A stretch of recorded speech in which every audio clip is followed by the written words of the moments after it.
Doctor HS. Rawat ji से जान लेते हैं कि किस तरीके से वो कौन सी राशियां हैं जिन्हें ज्यादा सावधान रहने की जरूरत है, और साथ ही अगर वो सावधान रहते हैं तो उन्हें क्या कुछ उपाय करने चाहिए। न्यूज़ नेशन के सभी दर्शकों को 2023 की बहुत बहुत शुभकामनाएं, और आपके लिए बहुत शुभ रहे, और शुभ होना भी चाहिए, क्योंकि शनि, राहु, केतु और बृहस्पति का जो राशि परिवर्तन है बहुत सारी राशियों के लिए तो जीवन में उत्साह, धन, दौलत और स्वास्थ्य लेके आएगा। लेकिन मैं आज आपको ऐसी कुछ 4 राशियों की जानकारी देने वाला हूं जिनको बहुत सावधानी बरतने की आवश्यकता है। तो इसमें पहली राशि है कर्क। कर्क राशि के ऊपर शनि की ढैया चालू हो जाएगी 17 जनवरी से, और शनि के नाम से सब लोग डरते हैं, राहु और केतु के नाम से डरते हैं। कर्क राशि वालों के लिए शनि अष्टम भाव में चलेगा। अष्टम भाव खड्डा होता है, रोग, चोट, ऋण, परेशानी, टेंशन, तनाव और बीमारियां देता है, और शनि की दृष्टि बड़ी खराब होती है, इसलिए इसकी दृष्टि का दोष माना जाता है। और ये धन भाव को देखेगा और शत्रु राशि को देखेगा, यानी सूर्य की राशि को देखेगा। अचानक आपके धन का नुकसान हो सकता है। अब यहाँ आपका स्वास्थ्य गिर सकता है, धन का नुकसान हो सकता है, और अष्टम में जब शनि चलता है तो कहीं ना कहीं पुलिस केस मुकदमा भी होता है।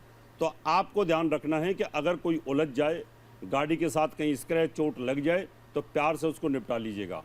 दूसरी राशि है हमारे पास में जिसके ऊपर इफेक्ट आएगा, वो है कन्या राशि।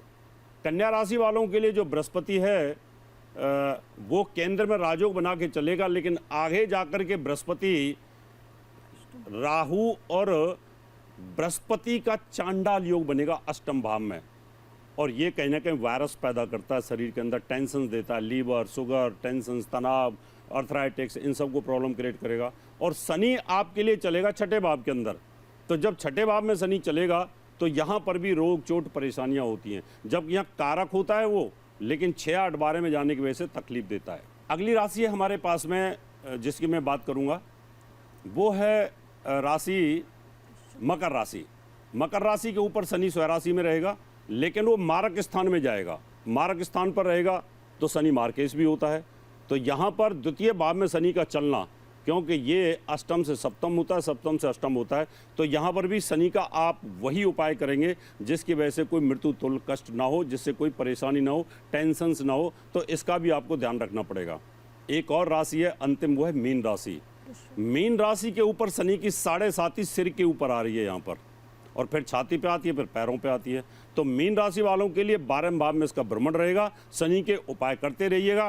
काले कपड़े आपको बिल्कुल नहीं पहनने, एक पुखराज आप पहन के रखिएगा। ऐसे पीले कपड़े भी आप धारण कर सकते हैं, सफ़ेद कपड़े भी आप धारण कर सकते हैं, जिससे शनि के प्रकोप को रोका जा सकता है। बिल्कुल, कहने की बात यह है कि शॉर्टकट में सतर्क रहने की जरूरत है। चलिए डॉक्टर एच.एस. रावत जी से आगे जानेंगे किस तरीके से पैसा कमाने के उपाय हैं, लेकिन उससे पहले श्रुति द्विवेदी जी, मैं आपका रुख करना चाहूंगी। आपसे जान लेते हैं कि सिंह, कन्या, तुला और वृश्चिक राशि वालों के लिए आने वाला साल कैसा रहेगा, और अगर उन्हें कोई उपाय अपनाने हैं तो क्या कुछ वो उपाय होंगे। तो चलिए बात करते हैं सिंह राशि वालों के बारे में। सप्तम भाव में आ रहे शनि साल की शुरुआत में, ये कहीं ना कहीं देखिए सप्तम को भी मार्केश कहते हैं, तो रिलेशनशिप में ध्यान रखना बहुत ज़रूरी है। रिलेशनशिप परमानेंट और मजबूत बनाने के उपाय करें, वो आपके लिए बहुत बेहतर रहेंगे। अष्टम का बृहस्पति भाग्य स्थान पर जाएगा। भाग्योदय आपका होगा, समझ लीजिए 22 अप्रैल से अक्टूबर 30 तक के टाइम पीरियड में।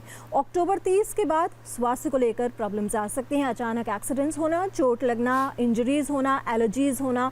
इन्वेस्टमेंट पॉइंट ऑफ व्यू से बहुत ध्यान रखना है, लेकिन हाँ फाइनेंशियल गेन्स दिलाएगा।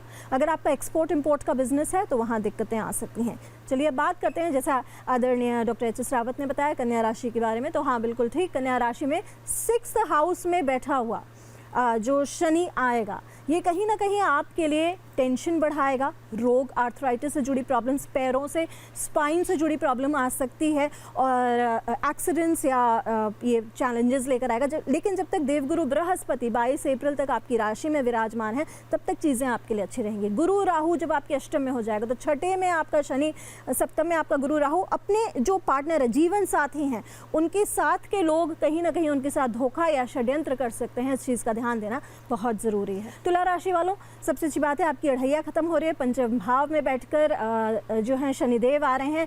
संतान से जुड़ी कोई समस्या चल रही थी, उनकी पढ़ाई से जुड़ी कोई समस्या चल रही थी, अगर आप संतान सुख प्राप्ति चाहते हैं तो ये वर्ष आपके लिए बहुत बढ़िया रहेगा। देवगुरु बृहस्पति छठे भाव में कहीं ना कहीं ऋण लेकर आए हैं, जाते जाते ये ऋण अदा करके जाएंगे, चुका के जाएंगे। गुरु राहु की युति बनेगी आपके 7th हाउस में, ये आपके लिए बहुत अच्छा रहेगा। लेकिन हाँ, ये है कि रिलेशनशिप का थोड़ा सा ध्यान रखना है। अपने पार्टनर के किसी गलत डिसीजन का आपको नुकसान उठाना पड़ सकता है, किसी प्रकार के निर्णय तक ना पहुंचे, इस चीज़ का ध्यान रखना है। राहु का ट्रांजिट हो जाएगा अक्टूबर 30 से। अक्टूबर 30 के बाद थोड़ा सा स्वास्थ्य को लेकर समस्याएं आपकी बढ़ती हुई नजर आ रही हैं। वृश्चिक राशि वालों, इस साल में आपकी अढ़ैया शुरू हो रही है, क्योंकि स्वराशि का शनि है, इसलिए बहुत नुकसान तो नहीं देखा, लेकिन हाँ, स्वास्थ्य से जुड़ी दिक्कतें आ सकती हैं। पैरों से जुड़ी समस्या, स्पाइनल कॉर्ड से जुड़ी भी समस्या आपके लिए बेहद परेशानी का कारण बन सकती है, तो वहाँ आपको सतर्क रहना बेहद आवश्यक है। देवगुरु बृहस्पति आपके पंचम भाव में जाएंगे, फाइनेंशियल गेन्स आपके लिए पंचम भाव में विराजमान है। फाइनेंशियल गेन्स आपके लिए अप्रैल 22 तक बहुत अच्छे रहेंगे, लेकिन जब देवगुरु बृहस्पति छठे भाव में जाएंगे तो लिवर शुगर से जुड़ी समस्याएं बढ़ सकती हैं। लेकिन अगर कोई कर्जा चल रहा था, कर्ज और मर्ज दोनों में इलाज आपको मिलेगा।